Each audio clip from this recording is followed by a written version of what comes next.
Sorry about that. Afternoon. Just knocking together a wicking barrel for a passion fruit, a Panama red that's going to be going into the chicken yard, and we're going to use the wire walls of the chicken yard to let the passion fruit have a frame. So here we have it. It's a 44-gallon drum, a plastic one, moulded plastic. What a wicking barrel is, it's a barrel or a drum or a garden bed, whatever you want to make it out of basically, that has a reservoir section. That reservoir section is about 100 mil, 10 centimeters up from the base. New people in inches will have to work that out for yourself. I think it's about bit under 4 inches, and that is basically filled with sand. And what you'll do then is you have an outlet pipe to allow any runoff from extra rain. It also helps you know when the reservoir section is full. You have a hole through there and a bit of pipe sticking out, or just a hole covered in some sort of cloth on the inside. I'll show you how I do mine further on in the vid. You have a filling pipe. We use a filling pipe that's a one-piece unit wrapped in shade cloth. This one's recycled from a strawberry barrel. It's slotted egg pipe. I don't know how well you can see the slots in there. So it's actually a drainage pipe for landscaping and around retaining walls and houses, and that sits in there, and that will be zip tied in place by a couple of holes I've already marked but need to drill out. And on top of that goes some sand, about 100 mil, 10 centimeters worth of sand. So I'll drill the holes and show you me putting the zip ties in, and the holes up the top here and down here have been used to hold the filling pipe in place. So that's nice and secure now. It runs across the bottom, so that's where the water will be enter through there and slowly leach out through the fabric down the bottom, the weed mat. I have a 16mm hole here which I've drilled with a spade bit, and in that from the inside I'm going to put this little rubber bung, and through the rubber bung I'm going to place a little assembly that I make up. It's a bit of shade cloth over a bit of 13mm pipe with a 13mm joiner, just a straight joiner in it. The straight joiner will go straight through the end of this bung here, and it will stick out the side.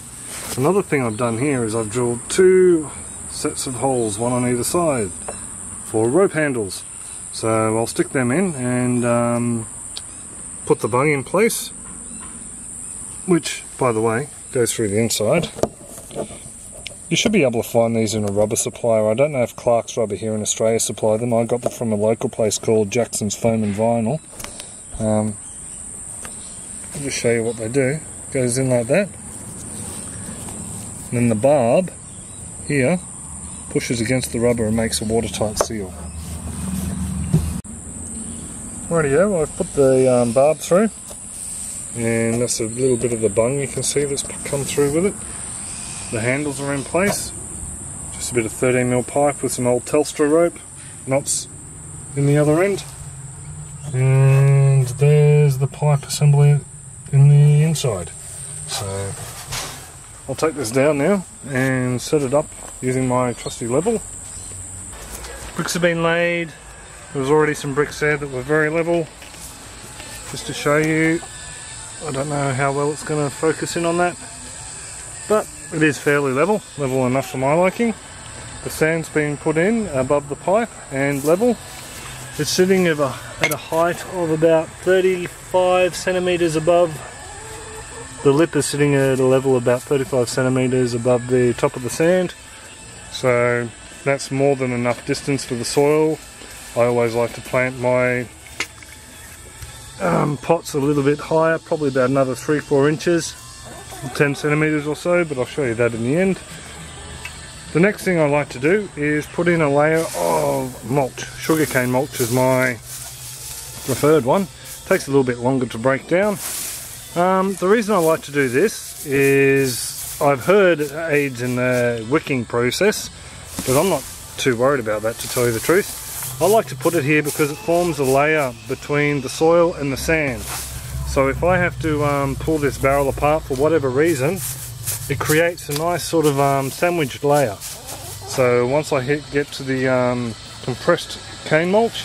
I know that I'm pretty much all on top of the stand. Take it a little bit easy, scrape the soil out with a hand trowel, and then I've got sand that I can reuse. It's not going to be mixed in with the soil and start to rot or whatever in the next barrel or bed. And then after that I start filling up with soil, which I'm not going to do one-handed. So I'm going to mix it with some compost that I've made, and that's a blood and bone compost scraps cracker dust mix. And I've also got some worm pellets that the Wormcast gentleman gave me when he delivered a whole heap of stuff a couple of weeks back with a bricks meter. So I'll fill it up and plant the passion fruit and get back to you. Hi there, barrel's finished. I'll show you what we do now. Well, the plants are all in, as you can see.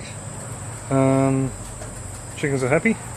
We've got some mesh up the back here, a couple of bits of extra mesh, and that's just to stop them poking their head through, because they're in a higher level at their cage and having a peck at the leaves and whatnot. They can't really get to it out here. This end of a 2-litre drink bottle is just to stop any debris falling down the filler while it's sitting higher than the actual filler pipe at the moment. I always like to put more soil in than necessary, probably up about 10-15 centimetres, 4 or 5 inches, just to give it that settling room. So I shall go and fill it up now. Right, well, I've finished filling. This is what the water looks like on the first filling. It's got all the dust and bits and pieces from the sand coming out with it. It's pretty murky, as you can see.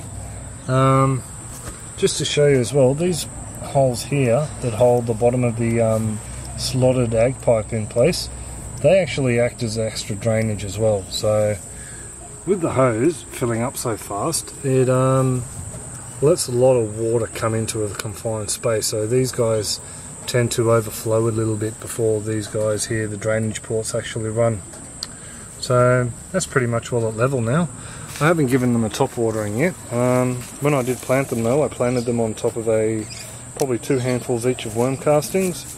So that should give them a nice boost, as well as the pelletized worm and horse manure fertilizer that have been enriched with kelp, I think the guy said, I got from the worm farmer.